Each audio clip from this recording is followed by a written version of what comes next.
Assalomu alaykum aziz muxlis. Yevropa liderlari Zelenskiy bilan Ukrainaning kelajagini muhokama qildi. Ukraina poytaxti Kiyev shahrida Ukrainaning Rossiya bosqinidan himoyalanishda harbiy yordamni davom ettirishga tayyor bo'lgan hamkorlari uchrashuvi bo'lib o'tmoqda. Bu haqida Ukraina tashqi ishlar vazirlari xabar berdi. Ma'lum qilinishicha, dastlab ular Ukraina poytaxtiga yetib kelgan. Ukraina prezidenti Vladimir Zelenskiy va birinchi xonim Zelenskaya bilan birgalikda ular Ukraina faxriy qorovul rotasi ishtirokida Yevropa davlatlari rahbarlari Mustaqillik maydonidagi vaqtinchalik yodgorlik yonida xotira shamlarini yoqqan.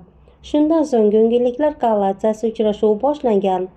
Merz Rossiya Ukrainada 30 kunlik o't ochishni to'xtatish va tinchlik o'rnatish bo'yicha muzokaralardan bosh tortsa, buning oqibatlari bilan tahdid qilgan. O'shanda sanksiyalarning keng ko'lamli kuchaytirilishi va Ukrainaga yanada keng ko'lamli yordam ko'rsatiladi, degan kansler. Kreml tezda uzoq muddatli o't ochishni to'xtatish taklifiga javob berishi kerak, deb qo'shimcha qilgan Germaniya kansleri.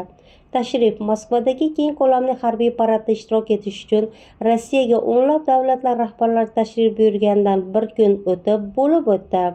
Eslatib o'tamiz, Germaniya kansleri Friedrich Merz, Fransiya prezidenti Emmanuel Macron va Buyuk Britaniya bosh vaziri Keir Starmer 10 may kuni ertalab Kiyevdagi asosiy temir yo'l vokzaliga